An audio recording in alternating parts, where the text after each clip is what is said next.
what's up? What's going on? How is everybody doing today? Hope you're doing well. Happy Monday morning. It's Saturday morning as I record this. It's about 7:30. I just finished up some cardio, made a little bath for Teddy, and made a little pot of coffee, fed the cat, did a bunch of little things. Anyways, it's 7:30 right now, Saturday morning, and I thought I'd sit down and record a little podcast for you guys. I'm just chilling out.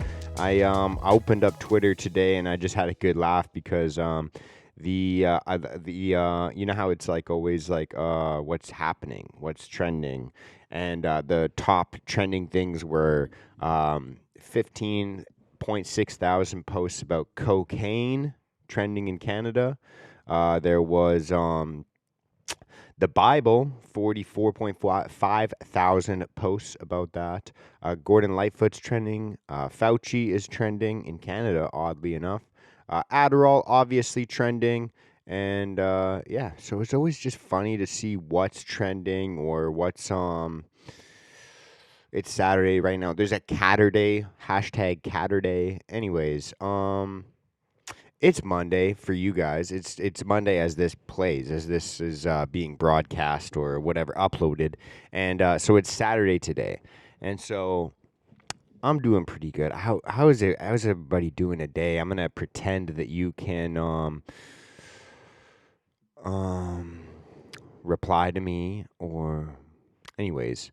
Hope that you're doing well. Happy Monday morning. Welcome to the Risen Fallen podcast. I am your host, Mark Hendrickson. If you're brand new to the show, then what you can expect is open and authentic conversations about things like mental health and self-development, how to get your life moving in the right direction if you're not feeling good about where you are right now.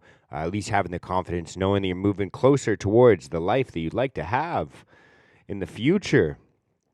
Imagine that, a better future. Imagine that. Wow. How nice. So, yeah, this week it's Saturday today as I record this. You guys got that because I said that already. But I don't know if you can tell, the lighting is a little bit different because my eye is a little bit bothering me. And I thought I'd just come on here and tell a little story today because it's funny. And so and I know, well, I find it funny, and I think that people that either they were being a little bit too polite, or I don't know, but they laughed when I told them this. Anyways, so before I tell the story of what happened this week, I'll tell the most annoying / funniest experience I had talking to a doctor. And so I think it was maybe last year or 2 years ago, maybe I was cutting some wood on a table saw, and this little sliver of wood came up and scratched my eye. I wasn't wearing safety glasses or anything. I wasn't wearing safety glasses. And so I get this little thing in my eye, and I'm like, man, there's something stuck in my eye. I get home. I'm living with a roommate at the time, and I'm like, bro, can you look at my eye? He's like, yeah, no, there's something's fucked in your eye. Like, it's all red. It's swelling up, like whatever. And I'm like, I swear there's something in my eye. He's like, I can't see anything. And I'm like, it must be super small, but I swear there's something in my eye. And so him and I are kind of going at my eye. We're using tweezers. We're using fucking Q-tips. We're using tissues. We're using fucking eye drops. We're using anyways, eye washes. And so we're trying to get this thing out of my eye. And then it kind of gets to the point where it's like, okay, this is just, it's going south real quick. And so my girlfriend, Teddy, she takes me and she's like, all right, let's just get you checked out, you fucking idiot. Stop trying to perform like this, archaic surgery in your own bathroom with your roommate. And so I'm like, all right, let's just go get this checked out. Like, the sooner this gets dealt with, the better. And so we go to the doctor's office or the ER or whatever, and then where like my eyes like fucking not in pieces at this point, but pretty close to. And then we go through the triage, we go through the whole. And if you've been in the Canadian medical system before, and you've been to any doctor's office or hospital, you know that's like a 6 fucking to 9 hour trip. Like, you better bring some snacks. You better you get ready, know where the closest washrooms are. It's kind of like a road trip when you're a kid, and you're just like, are we there yet the whole time? Except you're not going anywhere. You're already there. You're just waiting. And so it's kind of like almost like it's like waiting for waiting for a flight or a ferry or something like that, because you're just kind of sitting and waiting, and then you just kind of, whenever the doctor's ready, they just come in, and then that's it. Anyway, so I get to the doctor, and he's like, can't even open my eyes, so he gives me some like pain-killing eye drops. And he basically is just like looking around in my eye. He's like, keep your eye open. I'm like, bro, if I could do that, I wouldn't be here right now. But anyways, and he's like, yeah, keep your eye open. Keep your eye open. I'm like, dude, that's why I'm here. I can't. And so he, it's just kind of like a weird interaction where I feel like maybe he thought that I was the dumbest person he's ever spoken to in his life. But basically, I'm like sitting there, and he like takes a look. What they do is they drop some eye drops in your eye that kill pain. It's just like some cocaine eye drops or something like that. And then they put this like dye in your eye, and then they can see like damage to your eyeball with this dye. I guess it kind of turns a different color under a certain light, kind of thing, like how they find like cum stains at a crime scene or something like that. And so they put that dye in my eye, and he's looking. He goes, yeah, you got a scratch in your cornea. And I'm like, okay, well, that sucks, but like, are you sure there's nothing in there? Because it feels like there's something in there. And he's like, yeah, well, you got a scratch on your cornea. And I'm like, yeah, no, I heard you loud and clear, bro. But it feels like there's something in there. Can you confirm or like not, like if there's something in my eye? Like, I'm just looking for you to answer my question. And he's like, you have a scratch on your cornea. And I'm like, okay, you're not really answering my question. But maybe you just want me to listen to what you're saying. But like, I feel like maybe if you could just answer my question. And then this dude pulls out, like, it's almost like he like legitimately, and the funny thing is too, is like Teddy is in the room the whole time. Like, she's there. She took me to the hospital. I couldn't fucking see. And so she had to walk me around this. And so she's sitting in there, and I like look over, like I'm like looking at her, and then I'm looking at him, like, am I fucking, like, am I out to lunch? Like, what's going on here? Like, he's like, legitimately, we're having two different conversations. And then the doctor just like looks at her and looks at me like the same thing. Like, he's like, is this guy fucking, is he safe to go home? Like, and so he just like takes out his clipboard, and I shit you not, he draws a fucking circle on it and like shows it to me. And he goes, you see this circle? I go, yeah. He goes, well, that's your eye. I go, sweet. Okay, great. And he's like, yeah, you see this like smaller circle inside? I go, yeah. He goes, yeah, well, that's your pupil. I go, okay, I'm following. All right, thank you for the illustration. I appreciate that. And so he goes, okay, now here's the thing. You see this little like line right here? And I go, yeah, I see the line. He goes, yeah, that's a scratch in your cornea. I go, okay, thanks, tips. I understand that. Is there anything in my eye? And he just shows the clipboard to fucking Teddy and looks back at me, and he goes, you've got a scratch in your cornea. Do you have any other questions? I go, yes. Yes, I've been asking you a fucking question this whole time. You haven't answered. And then he just goes, it'll take like 1 to 3 days to recover for the scratch in your cornea, man. Have a good day. Here's some eye drops like you can use as painkillers. And I'm like, all right, like, I've never felt more. It wasn't like it was just like, yo, what the fuck is going on? And so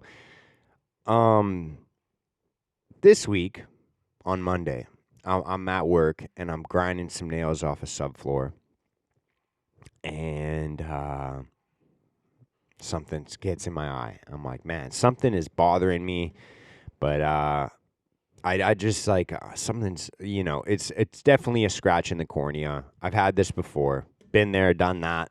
Had a doctor explain it to me really, really well. I think honestly at this point I could treat people with scratched corneas because I had such a great education in it.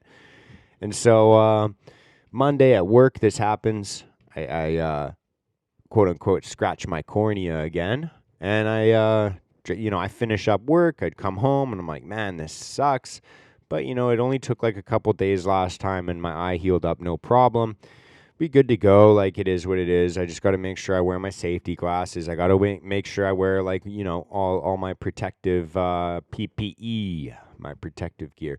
And so I get home Monday night and I am pretty much writhing in pain like a little bitch, tossing and turning in bed. I'm just like grunting. I'm doing everything I can to not scratch out my own eye because, yeah, it's like I said, like, when you have a scratch in your cornea, I'm sure many people have, but um it feels like the sensation, I guess maybe because like the flesh is swollen or raised or something like that, but it just feels like there's something in your eye, even though there's not. And so it's kind of like a weird trip. But anyways, Monday night, I have this like horrible night.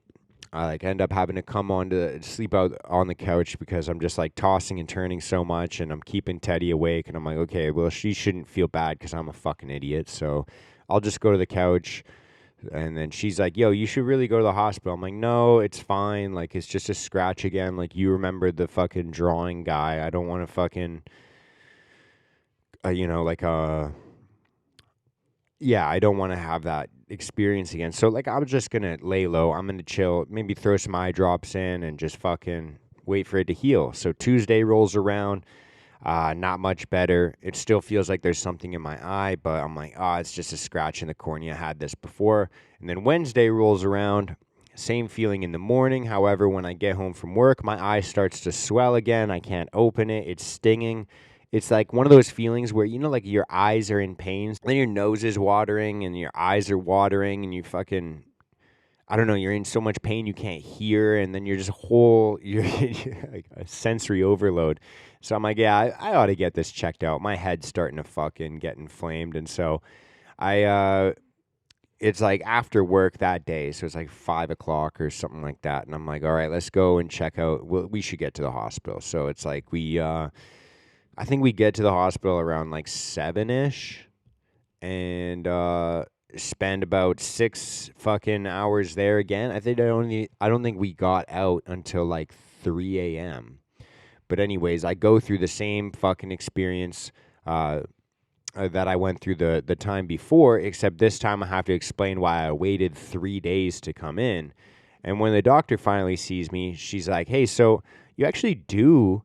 This is the part where I'm like tripping, because she's like, so let me take a look at your eye. Like, how come you waited a couple days to come in and get this checked out? And I told her the story about the first time, and she laughed, and I laughed, and she's like, yeah, because I'm sure that she probably feels like that all the time, where she's like, fuck, that's a pretty good move. I should have drawn a picture for this fucking idiot. Anyways, I'm sure maybe she'll start drawing pictures for patients as well. But all in all, she was actually a wicked doctor. She's a good doctor. She looked at my eye and she's like, you actually do have a little bit of metal in your eye. So some fragments of some nails stuck in your eye. And because you were so smart and you waited 3 days, your eye skin started, like my eye skin started growing over the little, like, it's like a little, like, we're talking like little fucking speck of metal, like little fucking, anyways, like a grain of sand size piece of metal, but it's in my eye, and it's got like the eye skin grew over it. And then she's like, this is the part where I was like, oh shit. She's like, it's starting to rust already. And I go, oh, that's great, that's fantastic. And so she's like, you got to go to a CT scan because grinders spin really quick. And so there could be something lodged deeper in, or like maybe we're just seeing the tip of this, but like I'd like to get a look at it. And I'm like, all right. So we do that. We wait for the radiology exam and everything like that. And she's like, all right, so you are, and this isn't even the best part yet. But she's like, yeah, you're definitely, yeah, you're gonna. So I go for the CT scan. She's like, yeah, okay, it's just that little speck of metal, little bit of rust, no problem. We can get it right out for you. I go, awesome. Let's get this rock and roll. And it's 3 o'clock in the morning. And she's like, no, actually, you'll have to go to a specialist tomorrow. I go, oh, okay, cool. So she gives me some pain-killing eye drops. I go home. Next day, I go to this other doctor who is about to take my eye metal out and some eye rust. So I get there, and basically the way that they do this is like the most archaic medical procedure I've taken part of in my entire life. What they do is they give you the same pain-killing eye drops as before, but this lady takes a fucking needle and just scrapes the skin off my eye until the metal piece is exposed again, and then with tweezers just fucking takes it out. But for some reason it's coming out in pieces, so it takes her, I think we were there for like 2 hours. And then she had to remove all the rust and shit as well. So it's a fun time. Wouldn't want to do it again, but it was a fun experience, I think.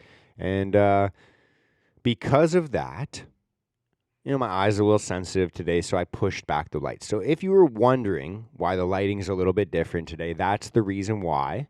A little bit sensitive, but for real though, I hope you guys, I don't know, maybe get to laugh at that story or something like that. But I guess the reason I'm telling this story is because sometimes you're going to need help. Sometimes you're going to need, you're going to be in situations or problems in your life where it's like, yeah, I can't really get myself out of this one. I'm going to need someone else. As much as I could have just sat in my own bathroom with maybe a used steak knife and a fucking pair of tweezers, and I could have maybe done that myself or convinced Teddy to try and mutilate my eye enough to, but it's not smart. I think the smart move is what we did is to go and get professional help and go and ask an expert and to kind of relinquish control and just say, like, I remember even saying to the doctor, like, jokingly, like, you're in the fucking driver's seat now, like, I'm just here for the ride. Like, like, it's kind of like you there's so many times in life where we have to ask for help. We have to seek advice or seek assistance. Maybe just there's some things that we're not even able to do. There's a lot of times where it's not even about like maybe pulling metal out of your eye, but maybe it's just like maintenance on your car. Maybe there's just like maintenance around the house. Maybe there's maintenance in your body or in your life that you need. And I think that there's no shame in obviously asking for help and going to a professional and asking people. But the thing I wanted to talk about is to not get deterred from asking for help because you've had a negative experience. And so, like, I've spoken before about how, the first few times I went to try and see doctors for my mental health and some of the wild rides that I went on through that and some of the difficulties that I had. And just kind of persevering enough to, just continue to say, like, okay, then that's not the person that I vibe with. That's not the person that works with me. We don't have the same values. We don't have the same kind of views on life.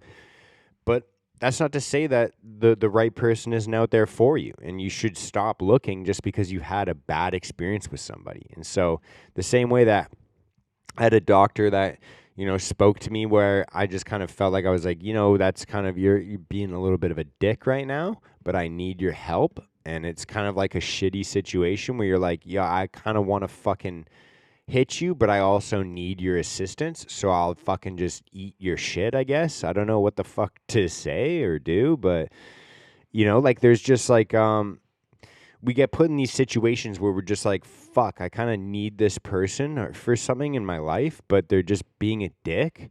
And,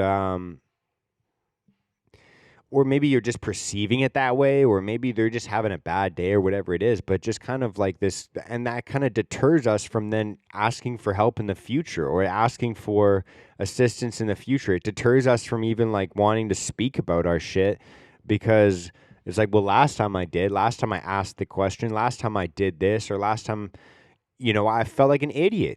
This person embarrassed me, this person humiliated me, or it just was kind of like a dick or whatever, pissed me off.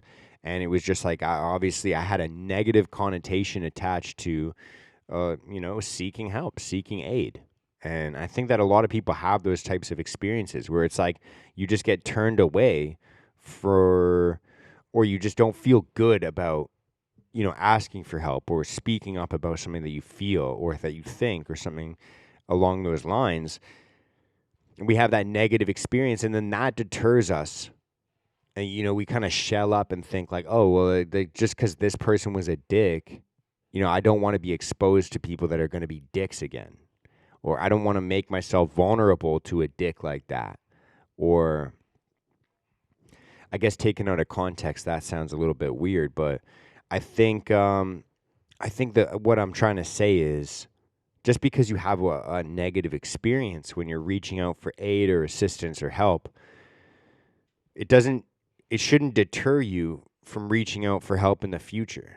Just because you stumbled across some random person that, happened to do something that you perceive to be as like a dick move. Maybe they were having a bad day, or maybe you were having a bad day, so you just perceived it that way. That shouldn't deter you from then asking for help in the future from other people or other situations, or maybe the same person, but on a different day. Maybe they, like I said, they could have been just having a bad day. And so just because we have that one negative experience or two negative experiences or three negative experiences, maybe you have a couple negative experiences reaching out for help or asking someone for assistance. I just want to remind you, I just feel like that shouldn't, even though it's so natural, it's like, man, it happened to me, where it kind of deters you from reaching out for help in the future. And,